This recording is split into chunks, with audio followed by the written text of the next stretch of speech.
Hello hi and नमस्कार। आप सबको मेरे चैनल पे स्वागत है। तो welcome to my YouTube channel village cooking by Rajni. आज मैं आपको एक अनोखा नया रेसिपी बताने जा रही हूँ, जहाँ के बच्चों से लेकर बूढ़े तक सब खाने के लिए मजबूर हो जाएंगे। तो चलिए वीडियो को स्टार्ट करने से पहले जो भी मेरे चैनल पे नए हैं वो मेरे चैनल को प्लीज़ आई रिक्वेस्ट कि वो मेरे चैनल को like and share and subscribe करने मत भूलिए। बेल आइकन पे प्रेस कर देना कि जो भी मैं वीडियो बनाऊंगी तुरंत आप वो वीडियो को देख सकते हैं। तो चलिए आज का रेसिपी बनाने की विधि जानिए।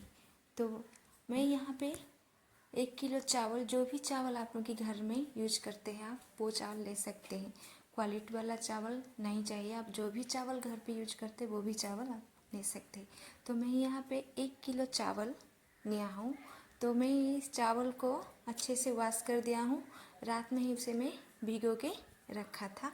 अब हम क्या करेंगे, वो भिगे हुए चावल को हम ग्राइंडिंग जार में ट्रांसफ़र करेंगे, उसको पेस्ट बनाएंगे। तो अब हमारी पेस्ट हो गई है। अब हम क्या करेंगे, पम्पकिन व कद्दू, हमारे यहाँ पे उड़ीसा में उसे बोईताड़ू कहते हैं, वो भी मैं 1 किलो ही लिया हूँ, यहाँ पे यूज कर रही हूँ। मैं भी उसको पहले ही बॉईल करके रखा था, आप चाहे तो कच्चे भी बॉईल कर सकते हैं। तो वो भी पेस्ट में हमारे बन के रेडी है। तो अब क्या करेंगे, मैं चावल पेस्ट और कद्दू की पेस्ट दोनों का हम क्या करेंगे, मिक्स करेंगे। बड़े से बर्तन से उसे ट्रांसफ़र करेंगे, दोनों को हम क्या करेंगे, मिक्स करेंगे। अब 5 मिनट के लिए उस तरह से हम क्या करेंगे, अच्छे से दोनों, अब हम क्या करेंगे, अच्छे तरह से उसे मिक्स करेंगे। अब हम क्या करेंगे, स्वाद अनुसार नमक, मैं 2 स्पून नमक ऐड कर रहा हूँ। देन मैं ऐड कर रहा हूँ नारियल।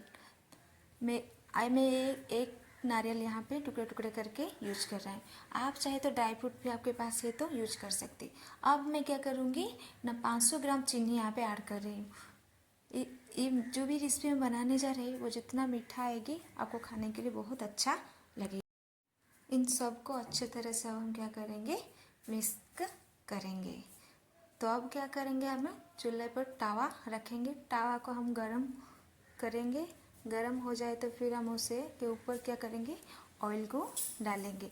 ऑयल जब गरम हो जाए फिर हम जो भी बटर यहाँ पे रखा है वो बटर को हम इसी तरह तावा में क्या करेंगे, फैलाएंगे। तो देख सकते हैं मैं कैसे तावा पर बटर को फैला रही हूँ। अब हम क्या करेंगे, उससे 10-15 मिनट के लिए कवर कर देंगे, क्योंकि ना वो अच्छे से पक जाए। जब वो पक जाएगी तब हम क्या करेंगे, उसे निकालेंगे। नीचे वाले साइड को हम क्या करेंगे, पलटेंगे। ऊपर वाला साइड को हम नीचे लेंगे। देख सकते हैं आप नीचे वाले साइड कितना अच्छे से पक गई है और उसकी कलर भी बहुत सुंदर दिख रहा है। अब हम क्या करेंगे, थोड़ा साइड हमारे ऊपर वाले साइड पकने के लिए देंगे। फिर भी हम भी उसे 10 मिनट के लिए कवर कर देंगे। जब 10 मिनट हो जाए फिर हम क्या करेंगे, कवर निकालेंगे। उससे भी हम क्या करेंगे, इस तरह से ऊपर वाला साइड को क्या करेंगे, फिर हम पलट। अब हम दोनों साइड बराबर से देख सकते हैं, नीचे और ऊपर वाला साइड दोनों कलर सेम आ चुकी है, ब्राउन कलर दिख रहा है, तो अच्छे से वो पक गई है। तब हम क्या करेंगे, अब हम क्या करेंगे, उसे तावा से निकालेंगे। निकाल के उसके क्या करेंगे, हम उसे हम क्या करेंगे, चाकू में उसे कटिंग करेंगे। अब हमारी रेसिपी ऑलमोस्ट बन के रेडी हो गई है। अब आप चाहे तो सबको घर पे अपने आए हुए मेहमान को भी आप सब, अब आप इस रेसिपी को घर पे बनाएं, सबको खिलाएं। कमेंट के माध्यम में मुझे बताएं कि आपको इस रेसिपी कैसा लगा, कि आपके कमेंट के माध्यम में मैं जान सकूँगी मैं किस तरह का रेसिपी बनाती हूँ। तो रेसिपी को पसंद आए तो लाइक शेयर और कमेंट ज़रूर करना। तो चलिए फिर मिलेंगे एक नए रेसिपी साथ, नए वीडियो और नए स्वाद के साथ। तब तक के लिए